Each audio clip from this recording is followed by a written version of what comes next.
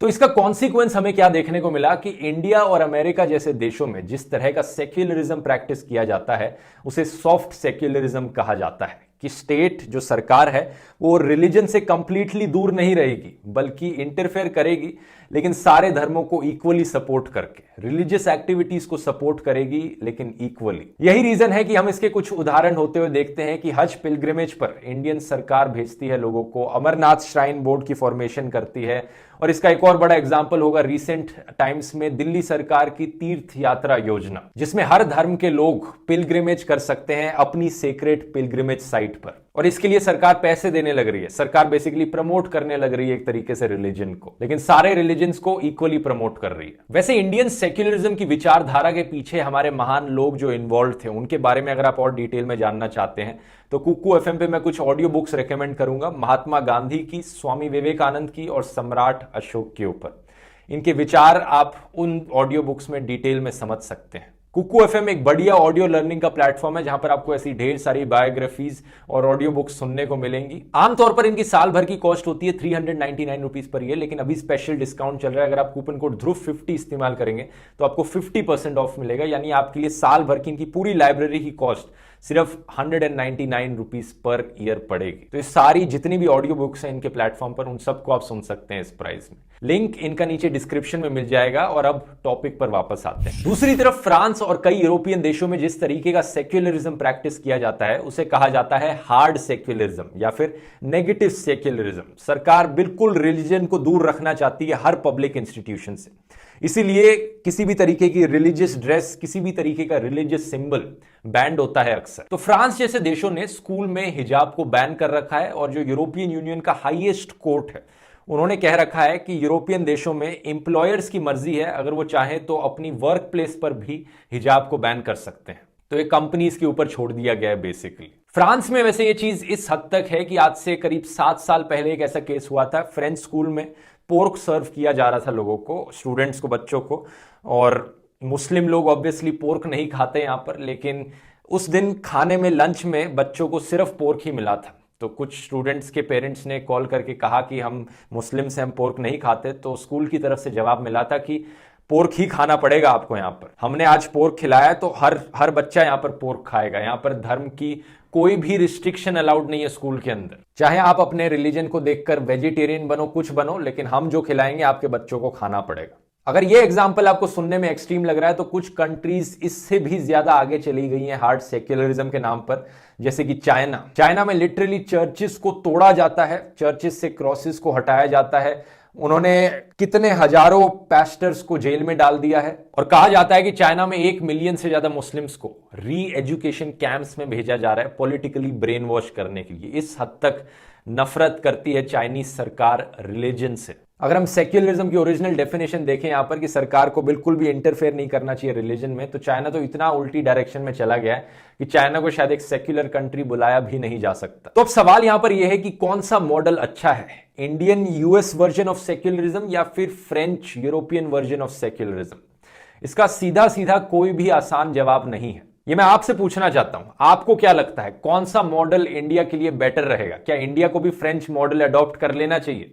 नीचे कमेंट्स में लिखकर बताओ। अगर फ्रेंच मॉडल इंडिया में इंप्लीमेंट किया जाता है तो इसका मतलब होगा कि ना सिर्फ हिजाब बैंड है बल्कि सिखों के लिए पगड़ी भी बैन होगी, किसी भी तरीके के रिलीजियस धागे अलाउड नहीं होंगे, बिंदी, टीका कंप्लीट बैन। इसके अलावा स्कूल में किसी भी तरीके की रिलीजियस प्रेयर्स नहीं गाई जा सकती, चाहे वो हिंदू प्रेयर्स हो चाहे क्रिश्चियन प्रेयर्स हो। और ऑब्वियसली स्कूल के अलावा ये चीज हर पब्लिक इंस्टीट्यूशन में वैलिड होगी, यानी सरकार में बैठे लोग भी किसी तरीके का रिलीजियस ड्रेस या किसी तरीके के रिलीजियस सिंबल्स का इस्तेमाल नहीं कर सकते। मीडिया में भी, ब्यूरोक्रेसी में भी ये पॉसिबल नहीं हो सकता। तो इमेजिन कर सकते हो आप। अब सच बताऊं तो यहां पर दोनों मॉडल्स के अपने फायदे और अपने नुकसान हैं। फ्रेंच मॉडल ऑफ सेक्युलरिज्म का क्या नुकसान है? इसका नुकसान हमें दिखता है सोशल इंटीग्रेशन में। कई रिपोर्ट्स निकल कर आई हैं फ्रांस से, जिन्होंने बताया है कि जब से फ्रांस ने हिजाब बैन किया था स्कूलों में, कॉलेजेस में, तब से सोशल इंटीग्रेशन मुस्लिम्स का सोसाइटी में कम हो गया है। मुस्लिम ज्यादा एक्सक्लूडेड हो गए हैं सोसाइटी से। इसे समझने के लिए थोड़ा आपको कॉन्सिक्वेंसेस को समझना पड़ेगा कि इमेजिन करके देखो अगर इंडिया में हिजाब बैन किया जाता है तो रियलिस्टिकली आगे होगा क्या। अक्सर जो लड़कियां हिजाब पहनती हैं वो ऐसे परिवारों से आती हैं जिनके लिए रिलीजन बहुत इंपॉर्टेंट चीज है। अक्सर एजुकेशन से भी बढ़कर रिलीजन होता है। अब ऐसे केस में अगर हिजाब बैन कर दिया जाएगा स्कूलों में तो क्या होगा? लड़की के पेरेंट्स शायद उस स्कूल से उसे निकाल दें, स्कूल जाने ही ना दें, किसी दूसरे रिलीजियस स्कूल में डाल लें।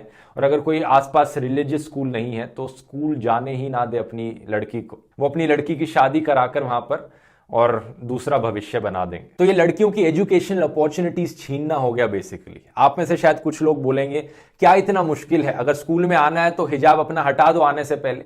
लेकिन रियलिटी में कोई बच्चा, कोई छोटी लड़की जो स्कूल में जा रही है, कॉलेज में जा रही है, मान लो, वो अपनी जिंदगी के डिसीजंस खुद से नहीं ले रही होती, अक्सर उसके पेरेंट्स डिसीजन ले रहे होते हैं। ऑन दी अदर हैंड अगर हिजाब बैन नहीं किया जाएगा, हिजाब पहनी लड़कियों को स्कूल कॉलेजेस जाने दिया जाएगा, तो लड़कियां अपनी एजुकेशन कंप्लीट कर सकती हैं, पढ़ लिख सकती हैं और शायद जब वो पढ़े लिखी बनेंगी उनके आने वाली पीढ़ियां वो अपने बच्चों को फ्रीडम ऑफ चॉइस के बारे में सिखाएंगी और उन पर जबरदस्ती हिजाब इंपोज नहीं करेंगी। तो ये जो पेट्रियार्की वाला सवाल था कि लड़कियों को मजबूर किया जाता है हिजाब पहनने के लिए, इसका सोल्यूशन वुमेन एम्पावरमेंट से आता है, जिसके लिए एजुकेशन की सख्त जरूरत होती है। तो ये एक बड़ा पैराडॉक्स है, लेकिन मुझे लगता है ये इंडियन सोसाइटी के लिए काफी सच है। आपकी क्या राय है यहाँ पर? अब जैसा मैंने बताया हर मॉडल के अपने फायदे नुकसान है, तो इंडियन वर्जन ऑफ सेक्युलरिज्म के भी कुछ अपने नुकसान है। पहला डिसएडवांटेज ये है कि लाइन कहां पर ड्रॉ करी जाए। यहां पर अगर आज हिजाब में स्कूल में आना अलाउड है तो कल को कोई औरत बुरखे में भी आ सकती है स्कूल में।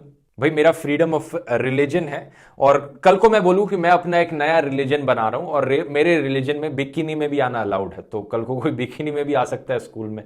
कैसे इस चीज को होने से रोका जाए, क्या इसके लिए रीजनिंग होगी? और दूसरा डिसएडवांटेज, क्योंकि यहां पर एक लाइन ड्रॉ करना बहुत मुश्किल चीज है, इसलिए लोगों को पॉलिटिकली एक्सप्लॉइट करना ज्यादा आसान बन जाता है। लोगों को भड़काना, लोगों को एक दूसरे के साथ धर्म के नाम पर लड़वाना ज्यादा आसान बन जाता है फ्रेंच मॉडल के कंपैरिजन में।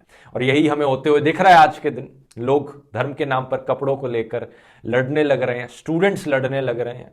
क्या सोल्यूशन है इस चीज का? आराम से बैठकर बातचीत करके पीसफुली इस चीज का समाधान निकाला जाए। और अगर ये नहीं हो पा रहा है तो हाई कोर्ट या सुप्रीम कोर्ट को एक काम दिया जाए, ये लाइन ड्रॉ करने का, रूल्स बनाने का कि क्या अलाउड है क्या नहीं अलाउड है। यहां पर मुश्किल नहीं है ये करना, लेकिन प्रॉब्लम तब आती है जब कुछ संगठन यहां पर अपनी भरपूर कोशिश करें बच्चों को भड़काने की, धर्म के नाम पर एक दूसरे से लड़वाने की। क्योंकि इलेक्शन आ रही हैं, जल्दी से जल्दी कोई हिंदू मुसलमान का इशू यहां पर बनाया जाए।